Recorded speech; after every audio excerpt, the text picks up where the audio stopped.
I'd appreciate all of it because I got to learn, so I got to tell other people. So, pioneer jurist, if as long as you don't mind me holding this here 360 camera, we're at the Wickersham House Museum, ladies and gentlemen, and we're gonna do a 360 walk. This kind gentleman here is gonna give us a pamphlet, a flyer, so I can get better acquainted with Judge Wickersham.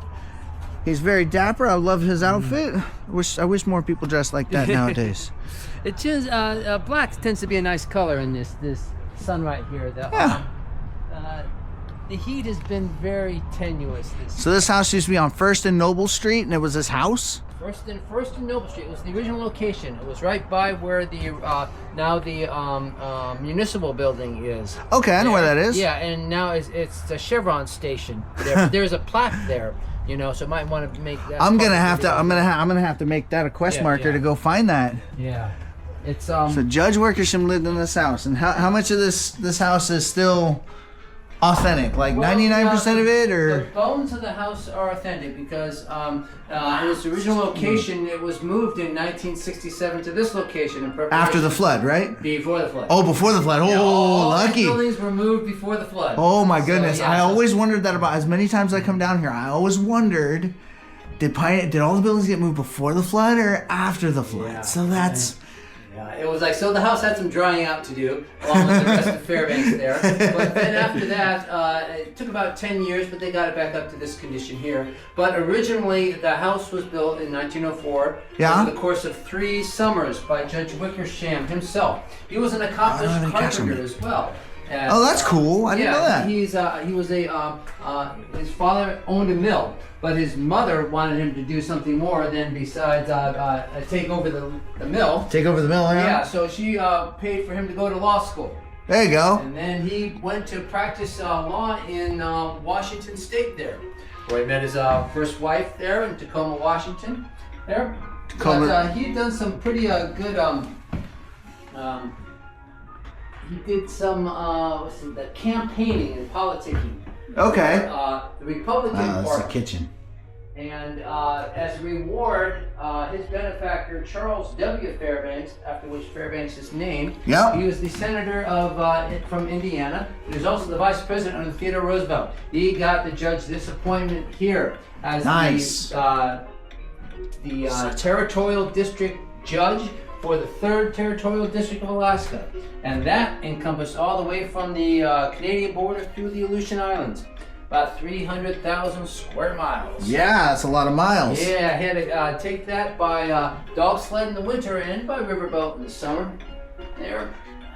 But in those times, the roads weren't the greatest. There were no roads. It was all like dirt. There were trails. There were trails that I've been to the Antigado Museum, and they showed those pictures of the old cars coming up during the 1900s, the 1910s with the flat, with just the canopy on top of it, and everybody hanging out of it, waving. I'm like, wow, that's. I saw an interesting thing as well, as far as when the airplanes started coming up into the area. It was quite common, especially up here, there were 2 seats in the airplane. One was the pilot, the guy in back was the mechanic. You didn't fly anywhere without your mechanic. You don't fly anywhere without your mechanic. That's. Oh yeah. So did Wickersham partake in any of the Alaskan lifestyle? He was one of the first people to attempt to summit Denali. Nice. What year did he try that? In 1903. 1903. Yes, they put together the first newspaper here in Fairbanks. There was no printing press, so they had to put it on typing paper there. Subscriptions. That's awesome. They would pass out. This isn't the newspaper itself, but it's representative of what he would do. There were so few pages and papers at that time. How you sold a newspaper is you would sell that newspaper to the fella at the saloon. Stand over his shoulder while he read it. Once he was through, they'd take it away from him. So this person right here. So you're just paying to read it, not paying to keep it. That's impressive. Yes. And there's I love it. They still have the copies of the original first edition of the newspaper here. It's in his book, Old Yukon there. I was just reading it the other day myself there. I was looking for the actual facsimile copy. I haven't been able to track that down yet, but with the internet, I'll be able to at some point. The original facsimile copy. Of what? Yeah, of his newspaper. Of his printed newspaper that he printed himself and walked around. 1903. 1903. Another quest item for the day. Yes. We're building a quest list here. And in 1903, they got up to about the 10,000 foot level of Denali. They had some Alaska Native help. They had people familiar in the area, but they were still all just enthusiastic amateurs there. They only had a limited amount of climbing equipment and/or experience there. But they thought, we're going to do this because we're Alaskans there. We're Alaskans. Yep. So they got up to about the 10,000 foot level. They ran out of supplies. Oh no! What happened? They ran out of oxygen. Oh no! And they were faced. They had to come down with an insurmountable wall at the 10,000 foot level on the path they took there. The judge saw this and declared it insurmountable. He was a smart guy, but he was a very humble guy, and in his humility, he named that wall after himself. The Wickersham Wall. So if you're ever down, I've heard of that. Yep. I've heard of that from doing tours and ground tours and talking to museums and folk like yourself in Talkeetna. And it's good to see that on the 3D model when you get down to Denali. I make it a quest here for people. If they're going down to Denali, I tell them about the Wickersham Wall. And I said, when you're down there, if you can't find the Wickersham Wall on their 3D map, it is there. Ask the National Park people there. To Can you see it from the road? You can't see it from the road. You better see you better see Denali. You know, like if you go to like the lookouts, like this, there's the South Lookout pull off, the West Lookout pull off. If I wanted to see the Wickersham Wall from one of those pull offs, which pull off? I do not know. I do not, and that's something I'll have to find out. Yeah, it is visible there because, quite honestly, I've wanted to look for it on topographical maps, and I always consider it a treat when I can actually see Denali. You know, from there. Because it's always hidden by the clouds and stuff like that. Yeah, the only time I can ever see Denali from any kind of road system was when I'm in Talkeetna. Yeah. I try to look at it from the west lookout or the south lookout, and I just see clouds. Yeah, it is. I see clouds and maybe the tip peeking out of the clouds. I mean, they're cool shots. Yeah, it is quite. I love going to Talkeetna and seeing them out there. I love Talkeetna. It seems to be the viewing spot to see Denali. But you know, they did get down safely. You know, and they came back here to Fairbanks for bragging rights and telling lies and stuff like that and all. So the judge, when he was going about his territory there, he was the sole representative of justice in that territory there. Oh boy. He was the final arbitrator of disputes and the provider of legal liquor licenses in the area there. Oh boy. So if you didn't want to break the law, you had to pay for your establishment to be licensed by the federal government there. So he got around a lot there. He built this house in order to provide for his wife an equal standard of living as to what she was experiencing in Tacoma, Washington. That explains the similar architecture. Oh yes, I've lived in Tacoma and I've been to a few museums down there. And it's it explains a lot of the similar architecture of the way the roof is and the way the floor is as opposed to other buildings I've seen in town. And it was the first milled lumber house here in Fairbanks. There. Yep. So everything else was a log cabin, to include the Kitty Hensley house across the way. The first two-story building here in Fairbanks, but it's still a log cabin structure. There. This was milled lumber and had the first picket fence. The judge was intent on bringing civilization to this roughly built town here. We're gonna bring civilization to the wild. Whether they like it or not. Now, over the course of 3 summers, he got the house built, and all the furnishings, all the things that were in it, had to come through a very circuitous route there. They had to come up from the lower 48 via steamship into Skagway. Get put on the railroad it came from Skagway on the railroad from Skagway to Whitehorse, and then it was about a 1,200 mile plus journey on the Yukon to get here to the Tanana River and find Chena, get the stuff here. That'd be this fine chair without those cushions getting moldy or that love seat without and stuff like that. But there were some wallpaper. There were some items as well that if they were coming up in the winter, they had to go over the Valdez Trail and the Chilkoot Pass. Oh boy, we've seen pictures of that in the Antique Auto Museum. That was not a fun. This thing came up that path. Oh, that came across Valdez in one piece? And they didn't even lose the... in one piece? Yep, in one piece. And not a single chip. They didn't lose any glass in it. Now those china and stuff like that is didn't come up at the same time, but that piece there, yeah. But still, the china probably still came the same-ish route. Exactly, yeah. So once again, now you've got all those china cups coming up that same route, and that's fine ceramic. Now remember that route for the future here, because we'll get back to that there. But now the judge, he wanted his wife to be able to entertain while she was here. She wanted her to be able to cook, you know, and be here for we saw him. The kitchen, yeah, and be here for him when he got back from his travels here in Fairbanks. Well, his wife suffered from tuberculosis. That's a bummer. So yeah, she didn't have a very strong constitution. Plus, she didn't like to cook. She didn't like to entertain. She did not like Fairbanks. So she would come up here. What transplant wife does? Yes. Sorry, that's a jab, but hey. as one who dealt with a wife like that. Yep. I'm lucky. My wife, it was her idea to come up here. Aha. So, yep. I am free from that department there.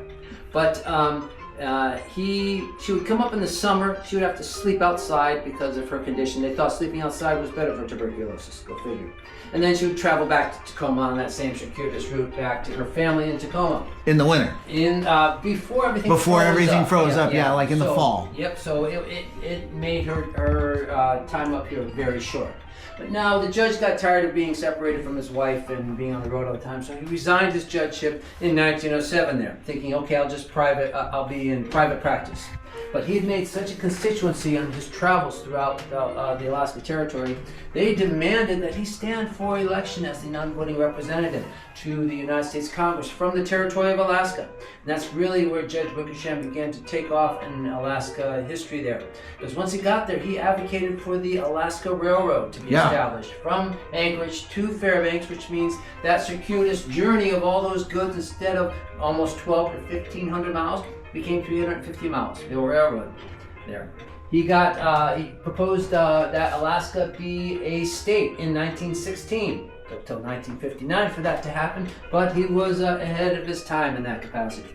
He got Denali established as a national park. What was Mount McKinley at the time there. And he also got established the College of Agriculture and the School of Mines right here in Fairbanks, which eventually became the University of Alaska. Yeah. Yep.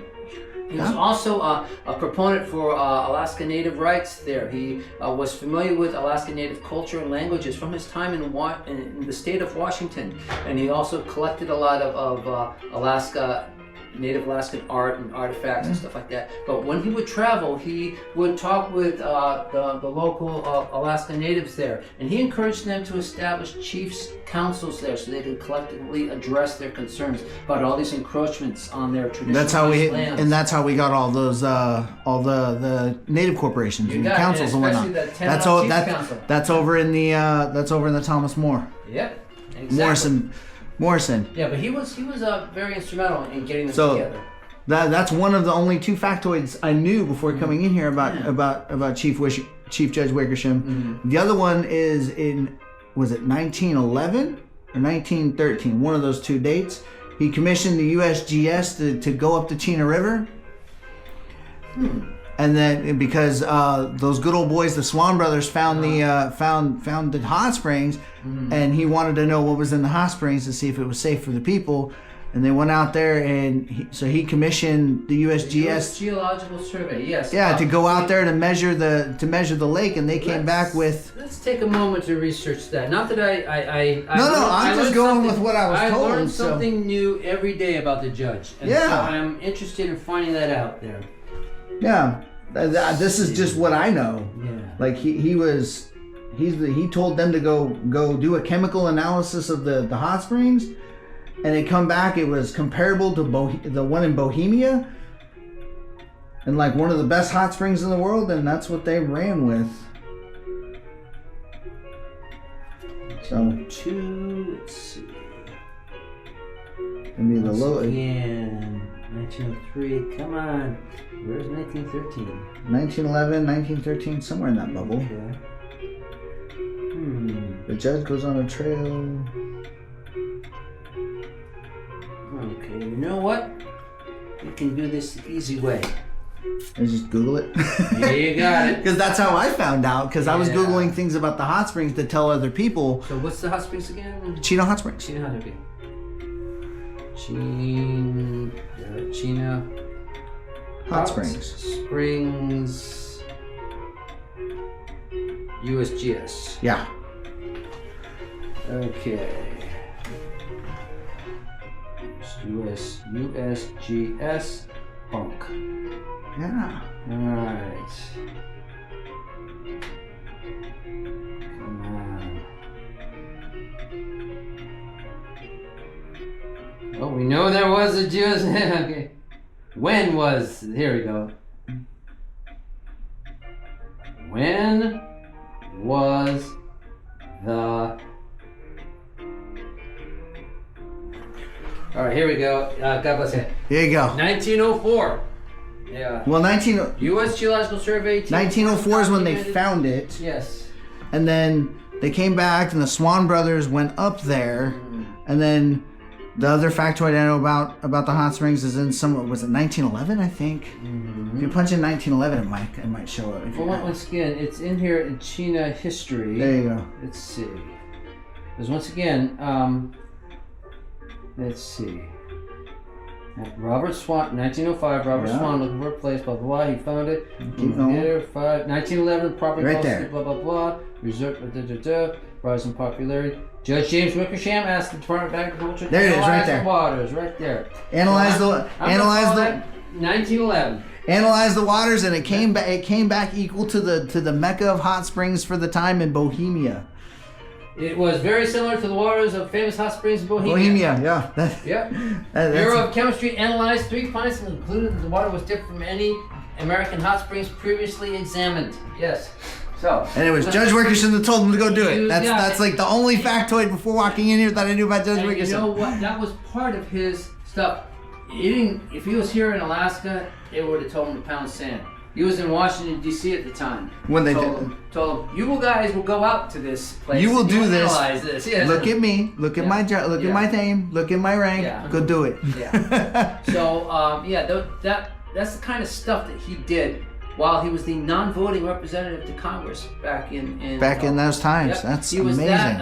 He served from 1908 to 1920, and again was reelected in 1930 for another term there. Nice. But yeah, all these things that he did there. That's why you got Wickersham stuff all over. Of course, the guy's a local legend. Yes. You also got the Wickersham Courthouse in Eagle on the Canadian border. Oh. You got the Wickersham House in Juneau, where most of his personal belongings ended up, because that's where he passed. And his. It's kind of sad. Yeah, he was an old guy. He had a very full life. Well, there you go. His niece ran the Wickersham House in Juneau and ended up donating several of his personal items to this place up here. Being that is Moore's chair, his favorite chair, complete with cigar burns, where he used to leave his cigars unattended there. Yeah. This was from the Tanana Club, where he would go and drink whiskey and tell lies, This was his chair on the courthouse there that he used. That was his courthouse chair. Yes. Lobby. And that's beautiful. It's amazing. In addition to that, that hat rack was his there, and that the water stand right there was his, and this chair around the corner. Oh, I haven't stuck the camera in the bedroom yet. I see the rope, but I'm just gonna go. Here, you can get in there if you want. I'll just do that. It's a 360 camera. I just gotta do this, and it's fine. So that is. The man's gonna be nice and let me walk in. This is amazing. This was his room. It just goes to show you don't need a giant bedroom. Yeah, the bedrooms weren't big in those days because, they had to heat them. Yeah. Well, I mean, you see houses nowadays and people have giant bedrooms. And it's like, I don't need a giant bedroom. My bedroom at my house is about this size.